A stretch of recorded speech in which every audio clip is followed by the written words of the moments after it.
Welcome to Chatterbox Bearcats. I'm your host, Hudson Klauke. Joining me as always for the midweek cat show, Eric Lilly. We got a big weekend coming up in Cincinnati, man. We got Blink. They're apparently making it even bigger than it was a couple years ago. It's like 30 straight miles of a light show. And then, of course, we have UC Homecoming, where we'll be taking on the Arizona State Sun Devils. 5-1, sneaky good so far this year. Back in my heyday, I might be showing up to Woody's for kegs and eggs at about 7 a.m. I don't think I have that gas in the tank anymore. Lilly, will you be attending this game? Will you be showing up to Woody's front door at 7 a.m.? I'll be at the tailgate at 8 a.m. I won't be at Woody's. Last time we were there, we got some stares like who are these old guys? So we're graduated. We're done with the bars, and I'll be on the grid. I'll be at the parking garage doing the old man tailgate. There you go. That's respectable. I got a buddy who's like 20. What is he? 26 or 7. So he's younger than us, but he's showing up to Woody's at 7 a.m. So good for him. Still has that school spirit. That sounds fun. Yeah. No, sounds absolutely miserable, but God bless Woody's, great establishment. Let's first touch on the UCF one. Full disclosure, I was at my cousin's wedding. Shout out Brendan. Great wedding, great venue. I may have been, have the live stream at the table while some of the speeches were going. I was, dual tasking. It was great. But really what I took away from it was it kind of felt like watching the Giants-Bengals game. It was a lot of parallels to that. It wasn't like our offense wasn't fantastic. I felt like we should have won by much more. Kind of a gross win, but a win nonetheless. What did you think? What were your thoughts after the UCF one? I said the same thing in a group chat. It's funny. It must have been really obvious, right? But even like the start of the game, like, you score early, feels like you're about to, take control of this thing, and then it doesn't happen that way. I mean, just absolutely ugly game. And I was in New York City for the Bengals-Giants game.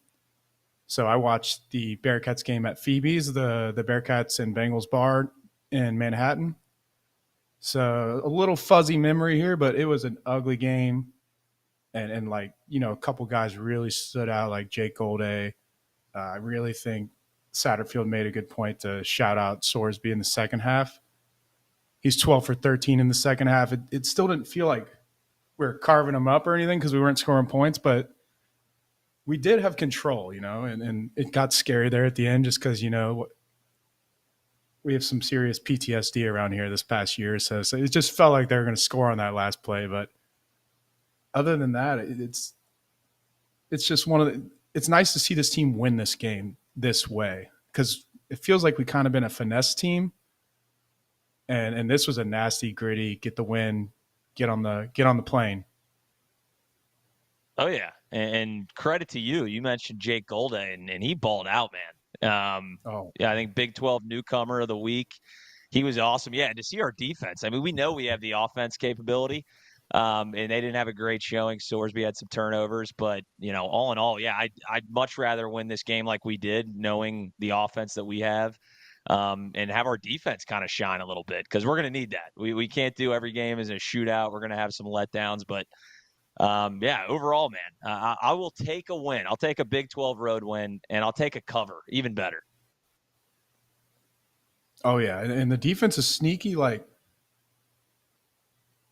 I'm still concerned about it, but like we shut out Houston. They beat TCU. We just lock down UCF and their backup quarterback. They've got a great rushing attack, though, like we still have to guard them.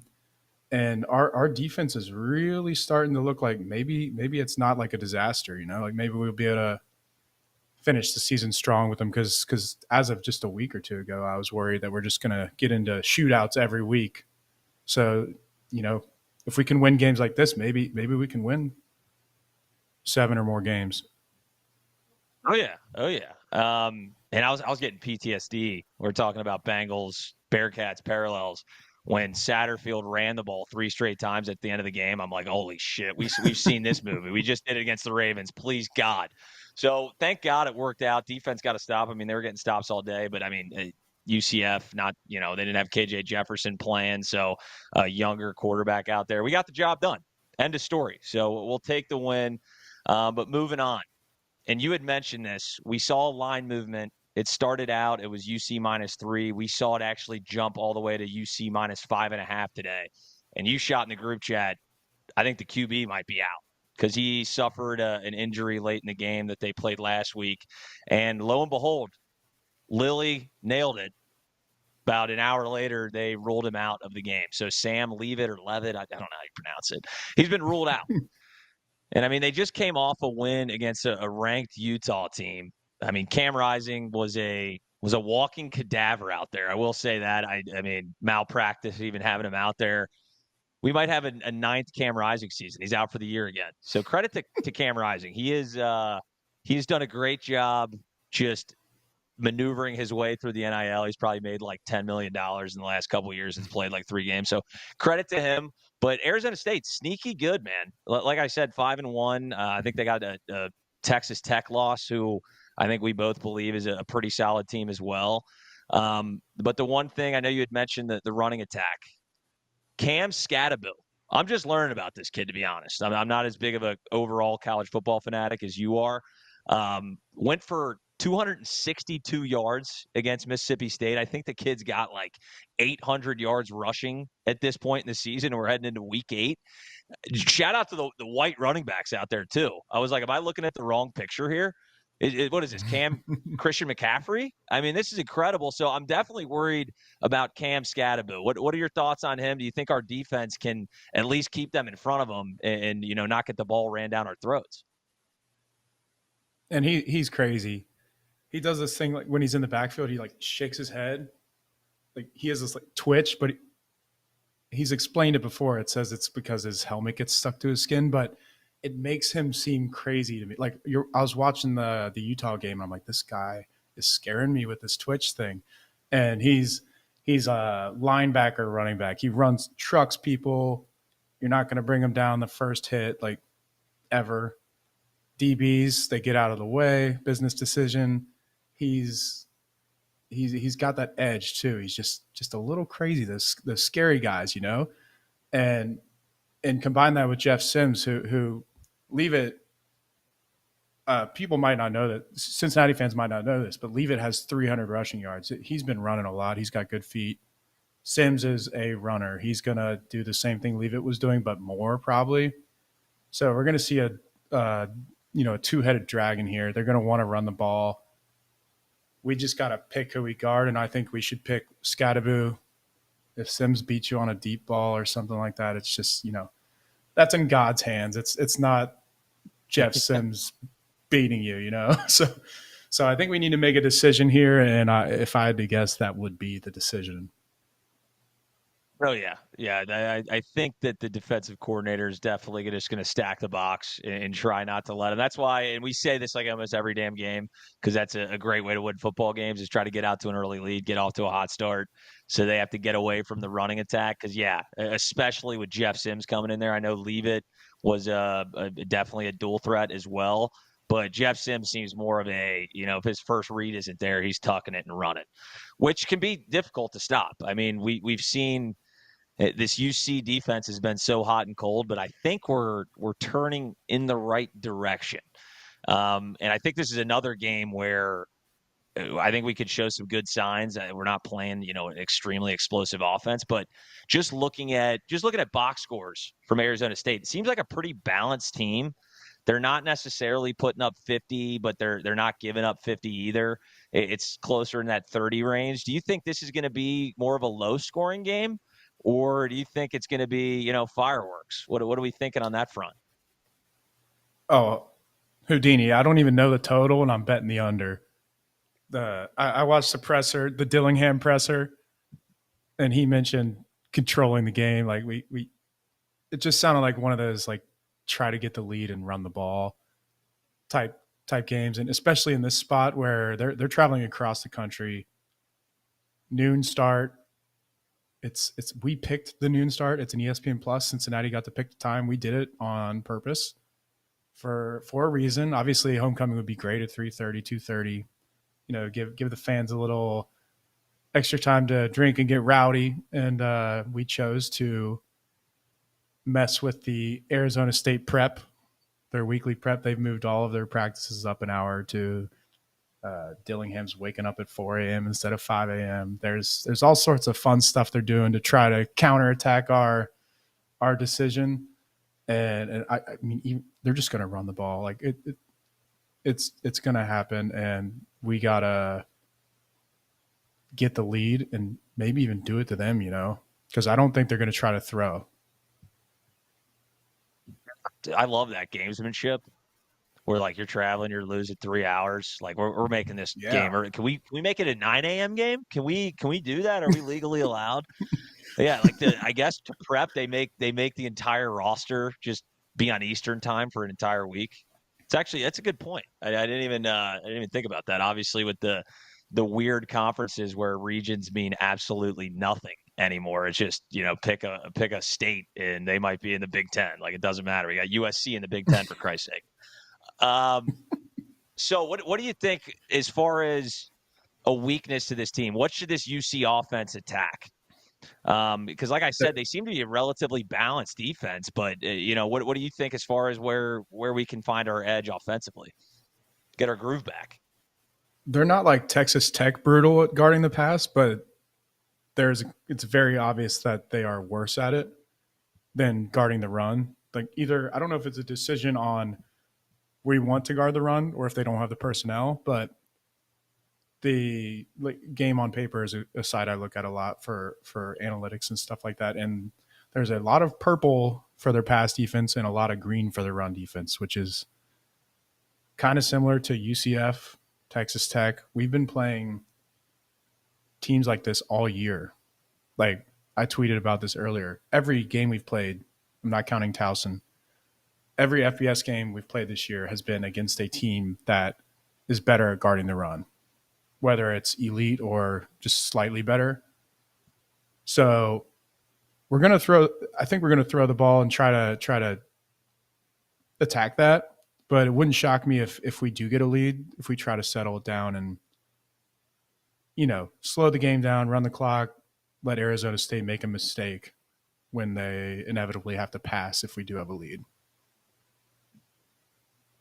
Yeah, I agree, and I just want to get the Sorsby Heisman train back going. I know we're 4-2, but I don't care. Sorsby's been so awesome, and he had he did what he had to do to win the game, but it wasn't anything spectacular last week. So I want to get the Sorsby mojo back, get this offense firing on all cylinders. I think we got a good chance to do it. Are we taking? I think we've taken every spread. This one gives me a little bit of pause. Minus, I just saw some sports books have it at -5.5. Are we taking this bet, Lilly? I think we got to do it. But yep. I'm going on the under for sure. I don't care what the number is. I'm in. I think I'm in. Maybe control the game. Either way, win or lose. I think whoever's up is going to try to kind of control the game, kill the clock. Both teams are kind of similar. Like culture, we're trying to get the most out of our players. Sun Devils they're like a year ahead in my opinion. I don't think they're this good, but they are this good because of they're bought in. Dillingham is like he's an Arizona State grad. He knows the area. He's not skipping steps in their rebuild. And I thought they might be good next year. This has been pretty surprising this year, but and us, we're trying to, after last year, we're trying to build up what we're doing here. And so it's kind of a clash of culture and both teams can run the ball. So whoever gets the lead, I think they're going to try to control the game. Yeah, and he was fired up after that Utah win, man. Yeah. I like him. He was like, I like him. I think he I do too. Like usually you're like, oh, this guy, like, Gus Malzahn, what blah, blah, blah. But this guy, I mean, he seems to be moving Arizona State in the right direction. His energy is contagious. So hopefully that time difference will throw him off. He'll be a little groggy. Maybe he takes an Advil PM to get some rest, and he's half sleeping out there like the rest of the team. I wanted to get to this. Stat of the day, new segment. Maybe we'll get like a voiceover like the stat of the day. We'll work on that. We're workshopping it. That's all you, Chuck. Lilly, you're always, yeah. Chuck, figure that out in post-production. Yeah, shout out Chuck, by the way, on the ones and twos on a lot of these shows. So shout out to him. But you always have a lot of good nuggets on Bearcat Bunch is the Twitter handle. If you're looking for any, analytics, PFF, all this good stuff strictly about UC, check them out and follow them. But you always have a number of them, so I wanted to get this in here. Stat of the day. What is your stat of the day for this week? Now, forced fumbles kind of fluky, but when teams have crazy outlier forced fumble seasons, they always take credit. Like, we were teaching this all off season. This is a part of our culture, right? We're punching the ball. But UC has forced 8 fumbles this year, over 1 per game in the Big 12. The bottom 5 teams in the Big 12 combined for 8 forced fumbles. So we have 8. The bottom 5 have 8. That's how many fumbles we've forced. They've got a backup quarterback who's clumsy coming in. They're going to be running the ball a lot. Like, let's try to turn this stat of the day into maybe one we talk about next week too. Let's see what happens. I like it. If we see fumbles, throw a parade for Lilly. If we see some fumbles out there, I do love that. Like they claim they're coaching. It's like, no shit, we're coaching it, dude. We want the football. Go ahead. You're about to say there's something. Nothing better than being in the upper deck and yelling ball when you see it on the turf. Especially with all these, it's homecoming, man, and UC does not take homecoming lightly, man. The fans will be out there. Lilly included. I will not, unfortunately, be there. Me and Chuck will be doing the post-game show. But yeah, I love that stat. My stat of the day, it actually should be stat of the week, I guess, the way we're doing this. My stat of the week is literally just the Big 12 standings. So we're heading into week 8. We're tied for 4th place in the Big 12, man. So we're 2-1. It's still super early. We have a 1-point loss to the 20th ranked Pittsburgh team and a 3-point loss to a 5-1 Texas Tech team. Woulda, shoulda, coulda, but after what happened last year, we're like 2 plays away from being undefeated and literally being ranked. So I just want to give a little bit of credit while I still can, because this season could flip upside down. I have faith in this team, and I'm excited where we're at right now because, like we were talking about, a lot of these teams are very similar, man. There's not like we got BYU and Iowa State who are still, I believe, undefeated. Yeah, 6-0 teams. So other than that, a lot of the rest of this conference is very similar teams. If you can edge them out by, a couple of plays here and there, these are all very winnable games. So I just like where we're at. Tied for 4th. We were picked 13th. So I'm feeling pretty good. And Arizona State's right next to us. We're both 2-1. So pull this one off, and you're 3-1. Maybe one of those 3-0 team loses, and we're right there. It's crazy. I agree, man. I know we said it last week, but this is a big game. Every game's a big game. We know this, but this is a big one because you're right. Arizona State's right there, neck and neck in the standings. We win this, we're 3-1, and then next week going to be another big one, man. We got Deion Sanders and the boys at Colorado. I am excited about that. I don't know if I know there's a number of Cincinnati people actually traveling out there. I don't know if you're going. I will not be going. But that's going to be a blast. That game sold out in it was 3 hours the tickets were up. I'm sure there's, plenty of resale available, but that should be a good one out there. It was actually the most expensive Colorado ticket this year because it's family weekend, and a top 10 expensive ticket in the country before the season, probably because of that as well. But that'd be funny if it just ends up being a huge game. If we win and they win, it is a huge game because we're 3-1, they're 3-1, and the stakes are high. Like this is the first time we would have a slot on TV where people are actually watching us because we keep getting these nooners. And then the night game at Texas Tech was against running up against Bama, Georgia. So this is just assume we beat Arizona State. This is like one of those ones you've been waiting for. Like this is a chance to kind of forgive everything that happened last year. If you win that, it's new slate. Like we're back.